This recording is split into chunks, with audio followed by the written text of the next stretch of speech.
National Park Foundation. National Park Service. River Raisin National Battlefield Park Foundation.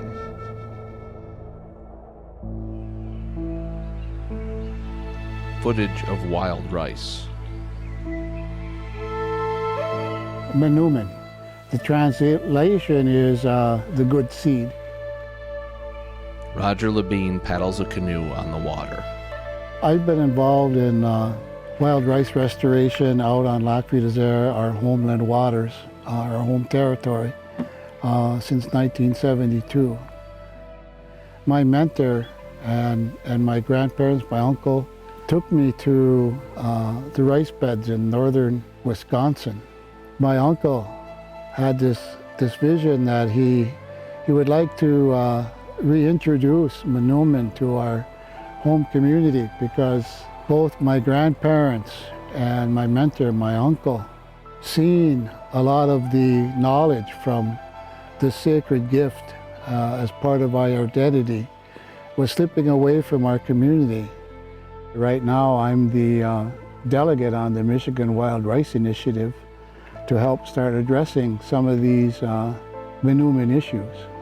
Not only did it help me find out who I was, but it also provided me with the knowledge and the stories about this wild rice. It has been given to me that I pass on this knowledge not only to my family, to my community, but to all Indigenous people, and not to be guarding of it, but to make it available to all people. Before 1492, before we were approached by those Western people, they were given 7 prophecies. The first prophecy is that we needed to head to that place where that sun sets, which is the west. In the third prophecy, it said that we needed to follow that cowrie shell to the place where the food grows on the water. And this is that food that grows on the water. And when we found this food that grows on the water, we would know our new home. This water here is part of the Great Lakes watershed. And this water here will actually end up in time out in the Atlantic Ocean. So the communities would gather twice a year to make sure that they had 2 of the staple foods. First being Manoomin, to make sure that they had enough. The other staple food that they had was the maple sugar that they took from the sugar bush. And so the communities come to rely on those 2 staple foods, because in those harsh winters when they were unable to go out and hunt and provide food, as long as they had Manoomin and they had maple sugar, they could stay in their lodges and not starve, but continue on with life. The normal harvesting season is just like anything else, like in your garden. It's at the end of summer. In order for you to get the best possible wild rice is to get the rice that is ripe and ready.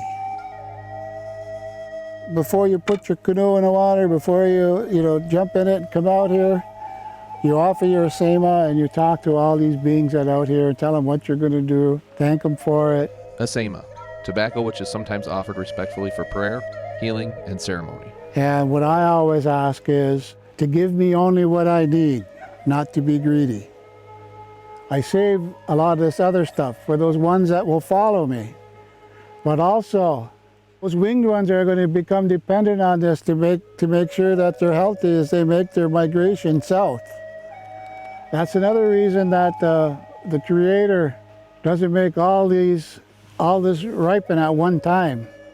Those winged ones, they have to build up that reservoir and that stamina to make sure that they're going to make it to Mexico, South America, or down south, wherever they're going, whether it be the geese or whatever. We have a code of the proper way to harvest this rice.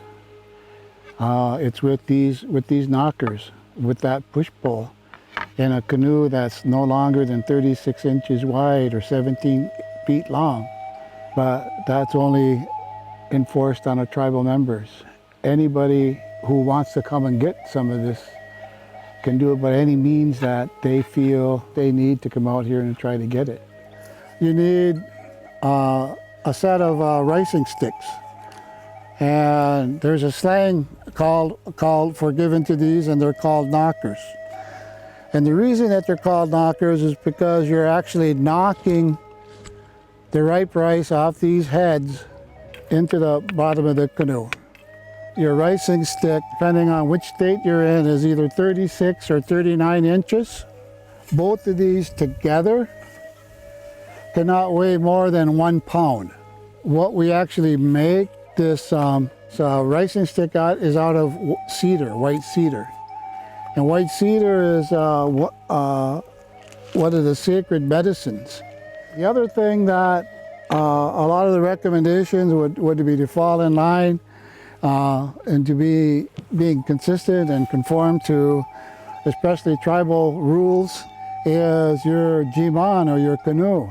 Our regulations state that your canoe cannot be wider than 36 inches, so you can put your ricing stick up on the part of your canoe at the widest point and make sure that it's not over 36 inches. The only way that you can propel your canoe through a rice bed is with a push pole.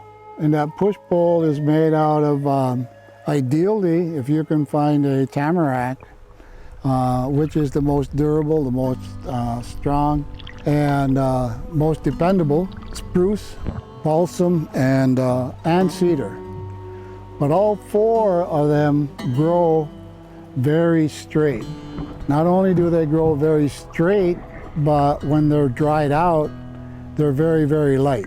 A push pole can be anywhere from somewhat effective 12 feet, but it can go up to 18 feet. You need a fork at the end of your pole because where wild rice grows, the bottom is very organic and very soft. So if you're just using a pole, you're just going to push your pole down into sediment. And when you push your pole down into the sediment, it has a tendency to stick. And so when you try to get it out of the sediment, you have the opportunity to become displaced from your canoe. Harvesting wild rice. You lean this over, and you just gently, and only get the ripe rice. Let it stand back up so that this seed head will ripen. A lot of people mistake this plant as being a perennial plant, but it's not a perennial plant. It's an annual plant. Each one of these plants has a life cycle of 1 year.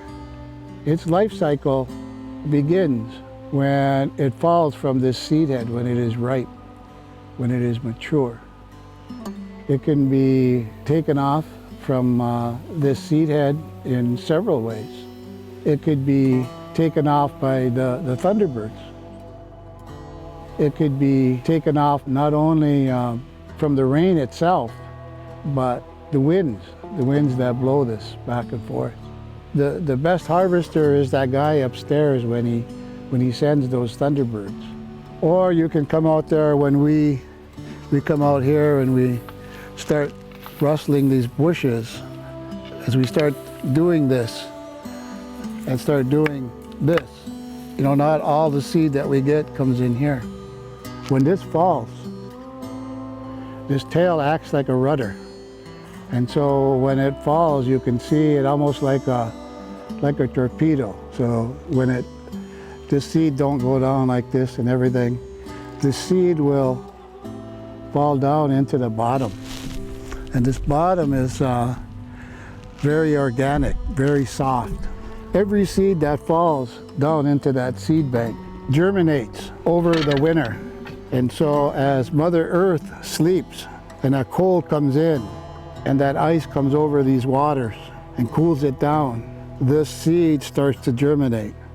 And actually the ice leaves, it allows the grandfather, that sunlight, to penetrate this water. It breaks through and goes down and starts warming up the waters, so that this starts putting a taproot down. And as that water starts to recede to its normal levels from the spring runoff, that cold water, then the temperatures start to warm up. This will put up a tiller, and it has what you call a floating leaf stage, or a floating leaf. When that gets up and it has that floating leaf, this will start to produce the secondary root system. So that secondary root system comes out this way, so that it goes into that bottom and it anchors.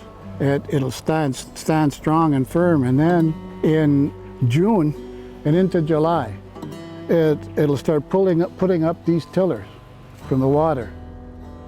So one seed can put up one tiller with this seed head, or it can put up to 7. Then in July, it'll enter into the flowering stage. The male flowers are really, really big, and they're colorful, yellow and orange.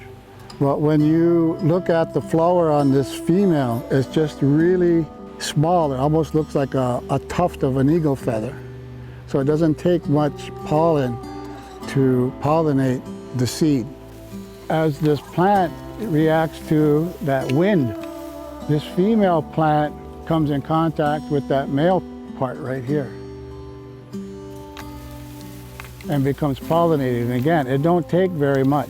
One of the gifts that the Creator gave is because, well, not only is it for the Anishinaabe people, but a lot of the winged ones, a lot of the four-legged ones, like the muskrat, like the beaver, a lot of the other beings that live in and around the ducks, the geese.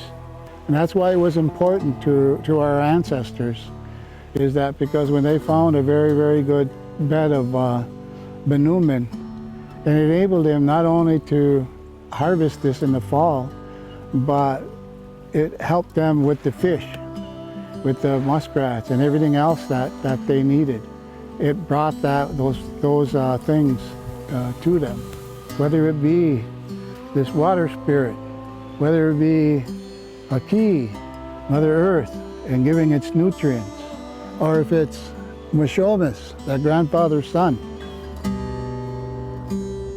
or if it's that wind, or if it's the thunderbirds, all those beings. It takes all those things to make this. Our stories tell us that this is the only place on Mother Earth that Zizania palustris grows. Zizania aquatica grow, is in the Great Lakes Basin. And the Great Lakes Basin is known for the largest freshwater source on Mother Earth.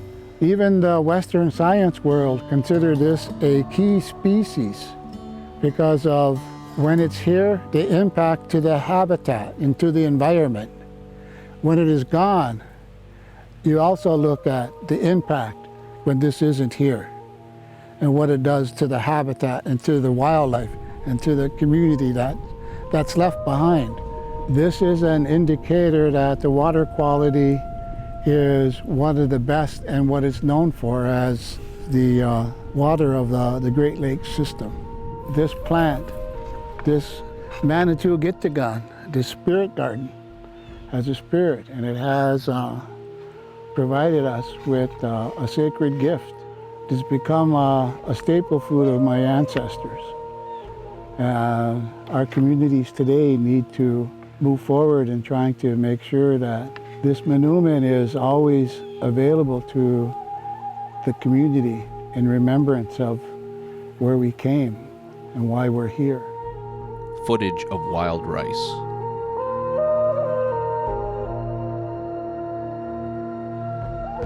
End credits.